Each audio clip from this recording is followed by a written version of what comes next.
Ah, yes, Street Fighter, one of my favorite franchises of all time. I remember when I was 6 years old and I would be playing Street Fighter 2 Champion Edition at the arcade at my local laundry, and I had a great time, an awesome time. First time seeing it, and I was blown away by how awesome the game was. Today, in 2024, we have Street Fighter 6. Do I think it's still a good game 7 months later? Let's find out. It is your boy Fonti at Hadouken5550. Welcome back. Happy New Year to all you guys. But we're here talking about Street Fighter 6. And do I think it's still good 7 months later? Let's talk about it. Street Fighter 6 was released June 2nd, 2023. I played both betas, Beta 1 and Beta 2. Turned out great. There were numerous updates, both the whole entire game and for each character has its own updates as far as bugs go. Now, the game itself as a total package, it's massive. You have Battle Hub, you have Fighting Ground, and you have World Tour. Now, I'm not gonna get into much the World Tour because I didn't play much of World Tour, but from what I had, the experience that I played, it was good. It was good playing World Tour. It was fun. I should get back into that mode at some point. Maybe for the channel, I'll probably play World Tour on here. We'll see how it goes. Maybe an off stream. We'll see how we do that. But Battle Hub, I do like Battle Hub. Battle Hub is a lot of fun. You can go to Extreme Battles, Battle Hub. You can go to the classic arcade cabinets if you want to play Street Fighter 2 or Final Fight or other classic Capcom games from back in the 80s and 90s. It is there. It is on a rotation, so it rotates, I believe, every 24 hours or so. I want to say every 24 or 48 hours. There's always a rotation of other classic games, which is cool, like Mega Man Power Battles and other classic games. Battle Hub also has where every day that falls on the 10th and on the 20th, there's special golden cabinets where you can actually you earn more kudos into the reward shop. Fighting Ground, it's really good too because you have a lot of, basically that's your standard mode when it comes to playing arcade games, the arcade ladder. You can play your 1v1 local or online. You can do ranked casual on there as well. Extreme battles, you name it, it's in there. All that is there. That's basically the bread and butter of Street Fighter. Fighting Ground. So it's good too. Now I have negatives. There's gonna be a couple of negatives. The negatives being that sure, the game is very promising, but what holds it back is microtransactions, and I'm not a fan of the microtransactions. Notably, outfit number 3. Not a fan of outfit number 3.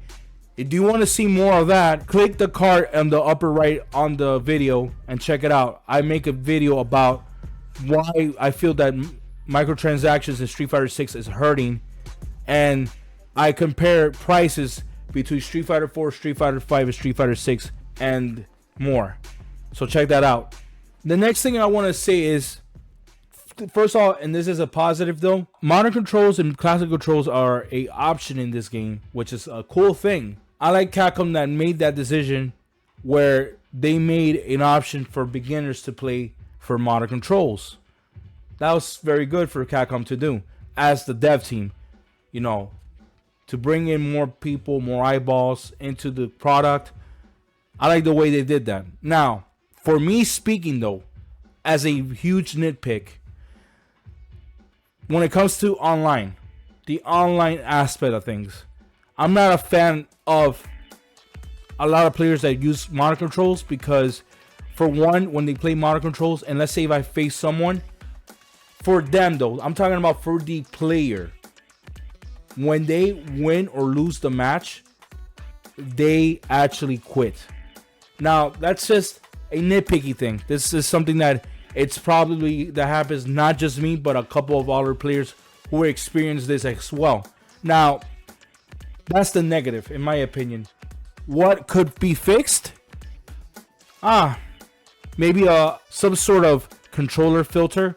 What do I mean by that? Have an option where we actually could choose a connection and also choose the person playing the controls as well.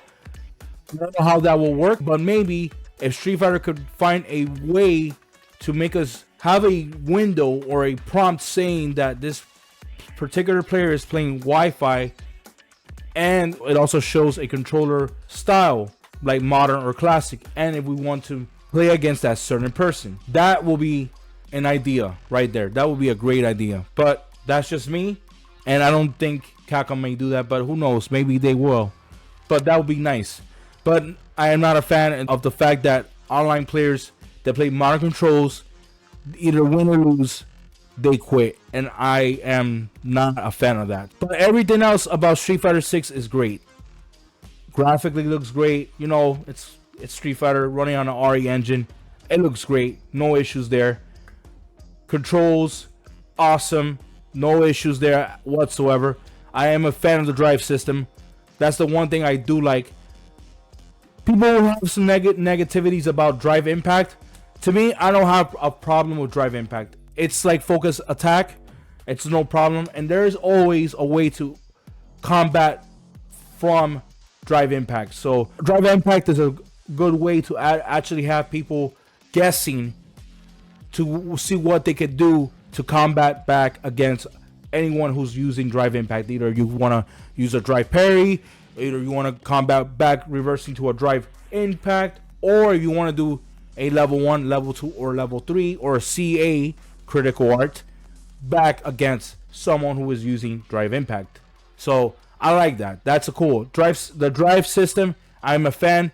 Fonti approved. And also I do like drive parry, but drive parry has its issues as far as when it comes to when you parry against a certain move, there's going to be like a delay to it, where the recovery delay to it, it's like, I believe 2 to 3 frames. Correct me if I'm wrong, but it's like 2 or 3 frames. That's the downside of drive parry. But overall, I do like drive parry. It's cool.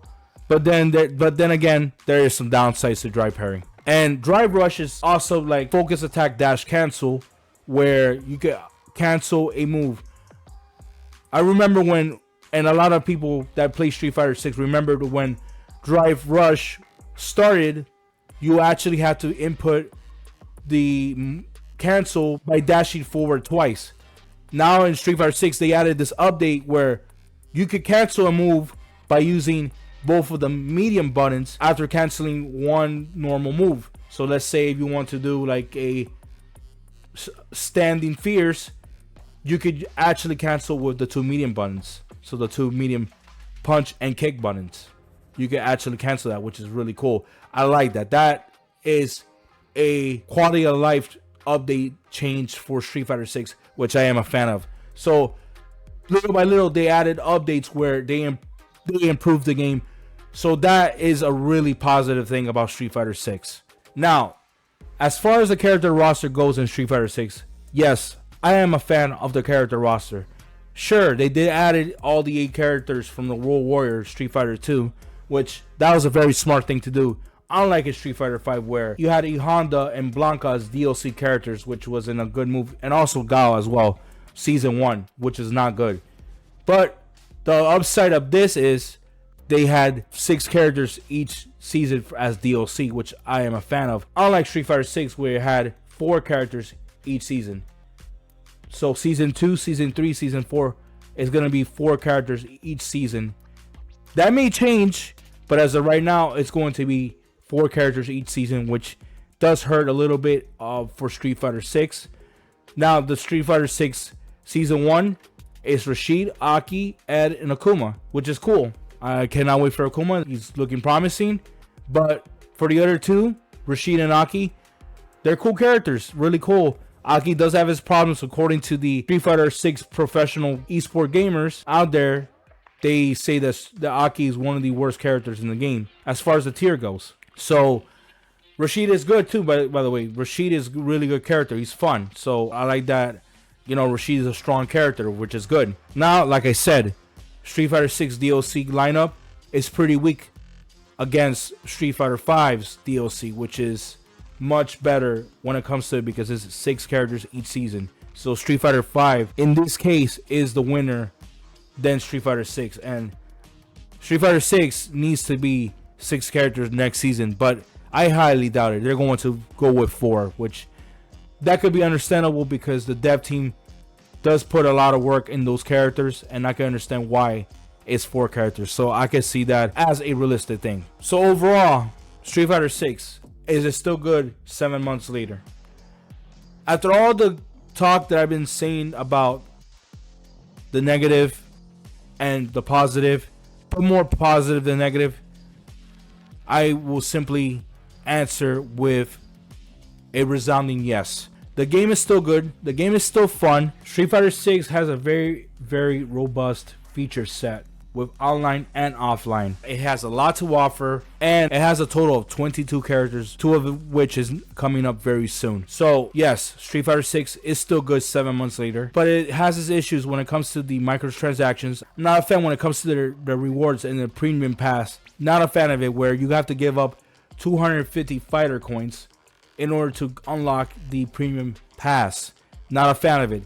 After I paid $105 to get the Ultimate Edition, so I have to pay more money in order to get certain things that's not necessary, such as stickers, avatars, music, etc. Not a fan of it, but it is what it is. So yeah, Street Fighter 6 still good 7 months later, and I hope it goes on beyond. What do you guys think? Is Street Fighter 6 still good 7 months later? Or if you're not playing Street Fighter 6, or if you refuse to buy Street Fighter 6, comment down below. And why do you refuse to not buy Street Fighter 6 or have not played Street Fighter 6 yet? Leave me down below. This has been Fonti. I'll see you next time. Have a good one, and Happy New Year. Peace.